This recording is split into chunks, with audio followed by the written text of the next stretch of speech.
Hello everyone and welcome back to my channel Edmond Mendaros, and here with another quick tutorial. At sa video ito ay tuturo ko on how to withdraw cashback earning money from Shopback using GCash updated 2024. So titignan natin kung may changes ang process or same as before. And then magbibigay lang ako ng quick info about Shopback. Ay sa itong site and apps na pwede tayo magka-earn ng real money kung tayo ay nagsha-shop online. Kaya kung ikaw ay mahilig mag-shop sa Shopee, Lazada at iba pang shop online, ay download ka na at pwede mong gamitin ang referral code ko para makakuha ka ng instant 100 pesos na bonus cashback. Alright, so stay tuned ka lang para malaman ang buong process at start na natin. So ang next step, kung wala ka pang Shopback applications, so punta ka lang dito sa ating Google Play Store and then search mo lang yung Shopback and then kailangan mo lang itong i-download or i-install. So once na i-installed mo na siya, so kailangan mo lang mag-register ng any mobile number mga kaibigan. Okay, and then once na register mo na yung number and then back lang tayo. And open lang natin ang ating Shopback applications. So, i-click mo lang yan. And madadirect na tayo dito sa ating Shopback homepage. Okay, so makikita nyo dito yung ating account. And then recap lang tayo. So, tap lang natin tong ating name. So, click mo lang ganyan. And then makikita mo kagad dito yung My Cashback Lifetime Earnings. Yung available to withdraw. And then yung track and then yung withdraw dito. Okay, so remind ko lang na ang minimum na pwede nating i-withdraw dito ay 200 peso mga kaibigan. So once yung account mo ay naka-earn ka na ng 200 pesos, so pwede mo na yung i-withdraw in any e-wallet mga kaibigan. Okay, so back lang tayo. And then next step, dito lang sa baba ay kailangan mo lang i-select dito yung account. So click mo lang yan. And then dito sa ating cashback and then yung lifetime earnings, makikita mo dito and then ito yung available to withdraw. So naka 200 na yung account natin, so pwede na natin itong i-withdraw into GCash. Okay, so ang next step, so i-click mo lang tong withdraw and then makikita mo dito yung available to withdraw.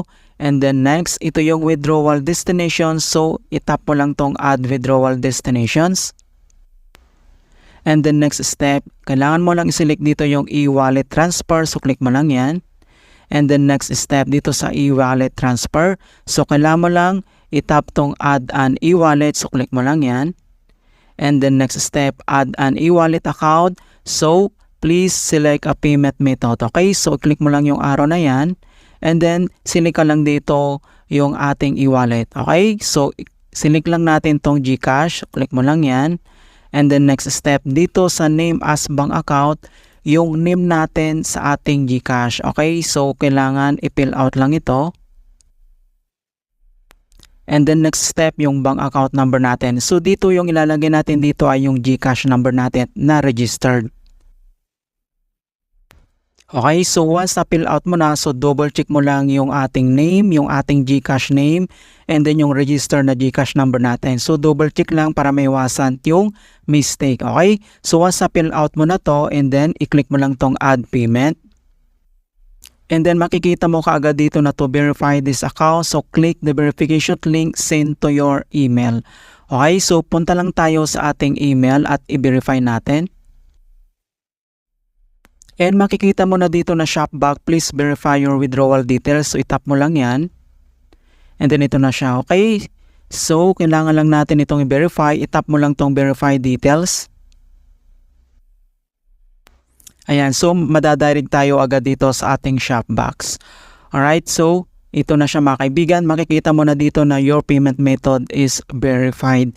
So select mo lang dito yung e-wallet transfer.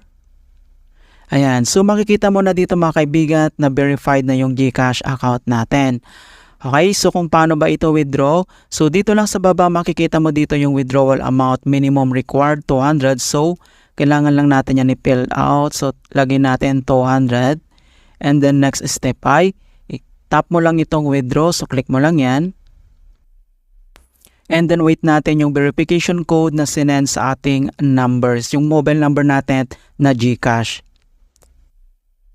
So once na-receive mo na yung 6-digit verification code, so enter mo lang siya and then click mo tong next.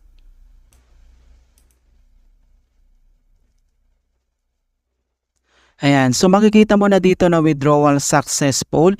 So please wait while your request is being processed. Okay, so pwede mong i-view tong withdrawal history. So tap mo lang yan. Alright, so nandito na yung bank transfer natin. So on processing na po siya. So processing withdrawal in progress, withdrawal request received. You should have your cash back within 5 days. So 5 days yung kailangan natin hintayin na makomplete yung process nito. Alright, so in hope na nasundan nyo ang ating step-by-step method kung paano tayo mag-withdraw ng cashback earning money from Shockbox using sa ating GCash. Alright, so and please don't forget to like this video and subscribe to my channel for more quality content. Thank you guys and see you in my next tutorial.